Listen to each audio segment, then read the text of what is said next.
So ఈ తిరుపతి రావు ఆస్తులు కళ్ళు జిగేలంటాయి మీరు తిరుపతి రావు ఆస్తులు చూస్తే.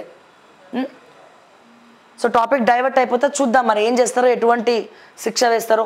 మిల్లర్ ఆస్తుల జప్తు, కస్టమ్ మిల్లింగ్ బియ్యం తిరిగివ్వకపోవడమే కారణం. 5.67 కోట్ల సీఎంఆర్ ధాన్యం పక్కదారి. జనగామ జిల్లాలో ఘటన, క్రిమినల్ కేసు, రెవెన్యూ రికవర్ యాక్ట్కు కలెక్టర్ ఆదేశం. మహబూబాబాద్ జిల్లాలో మిల్లుపై టాస్క్ ఫోర్స్ దాడులు.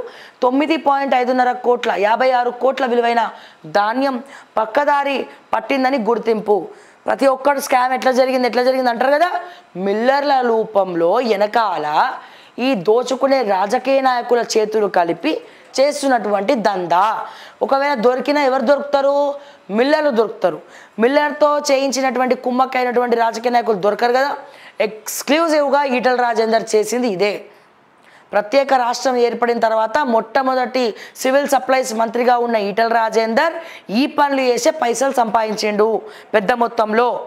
FCI ఇప్పుడు కూడా అడుగుతా ఉంది, ఇప్పటికి కూడా ఈ ప్రభుత్వానికి లెటర్లు రాస్తుంది, కానీ సివిల్ సప్లైస్ మాత్రం రిప్లై ఇవ్వట్లే. ఎందుకు ఇవ్వట్లే? దీని వెనకాల ఉన్నటువంటి గూడు గుట్టాన్ని ఏంది? ఇంత జరిగితే ఉత్తమ్ కుమార్ రెడ్డి కూడా దీని గురించి ఎందుకు మాట్లాడట్లే?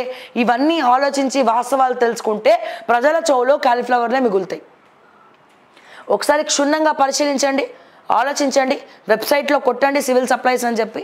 సో సివిల్ సప్లైస్ ఏం చెప్తుంది, తెలంగాణ విషయంలో FCI ఏం చెప్తుంది, ఎన్నిసార్లు సివిల్ సప్లైస్కి నోటీసులు పంపించినారు, అసలు ఈటల రాజేందర్ బయటికి ఎందుకు వచ్చిండు, ఇన్ని వేల కోట్లు ఎట్లా అది ఎక్కువ ఎట్లా సంపాదించాడు. మొట్టమొదటి దీనికి బేసిక్ అంటే రూట్ వేసినటువంటి విత్తనం వేసినటువంటి మంత్రి ఎవరు? ఈటల రాజేందర్ సివిల్ సప్లైస్ ఉన్నప్పుడు. ఇది కూడా మీరు ఆలోచించాలా. రేవంత్ రెడ్డి ఎంక్వైరీ చేసిండా? దొంగలు అంతే వీళ్ళందరూ వెనకాల. ఈటల రాజేందర్ని కాపాడే ప్రయత్నం రేవంత్ రెడ్డి, ఉత్తమ్ కుమార్ రెడ్డి చేస్తున్నారు. సో అందుకే ఈ స్కాములు బయటికి తీయనికి జంకుతున్నారు. సో వీళ్ళందరూ కూడా వెనకాల ఒకటేనా?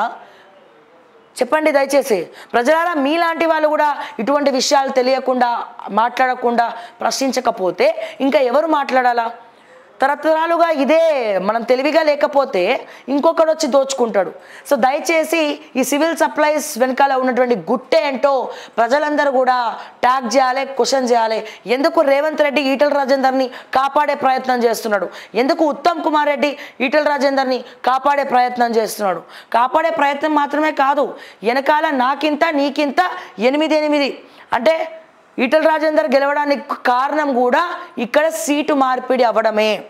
సునీతా లక్ష్మారెడ్డి సంబంధమే లేని లక్ష్మారెడ్డి అంటున్నా, సునీతా మహేందర్ రెడ్డిని తీసుకొచ్చి మల్కాజిగిరి టికెట్ ఇవ్వడం వల్లనే ఈటల రాజేందర్ గెలిచిండు మోడీ వేవ్తో.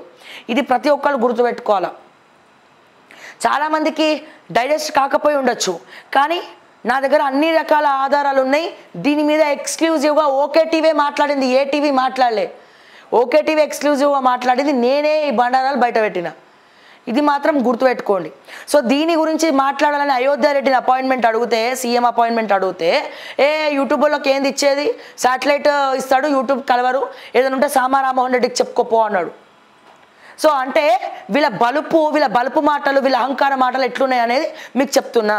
ఎవడెవడు దొంగ, ఎవడెవడు రాజ్యాలను ఏలుతున్నాడు, ఎవడు సొమ్ము ఎవడు ఎంజాయ్ చేస్తున్నాడు అనేది దయచేసి తెలుసుకోండి. నాట్ ఈవెన్ బీజేపీ కూడా మాట్లాడట్లే. మోడీ గారు ఎందుకు మాట్లాడట్లే? ఇటువంటి స్కామ్ చేసేటోళ్ళ బీజేపీలో పెట్టుకున్నారు మీరు. కిషన్ రెడ్డి గారు ఎందుకు మాట్లాడరు? ఇప్పుడున్న BJP LP leader Maheshwar Reddy గారు ఈటల రాజేందర్ క్లోజ్ ఫ్రెండ్సా? మరి ఈ స్కామ్ల గురించి, మరి స్కామ్ చేసినటువంటి నాయకుడిని మీ పార్టీలో ఎట్లా పిలుచుకున్నారు మీరు? తప్పే కదా. మరి దీని గురించి ఎందుకు ఆలోచించారు మీరు?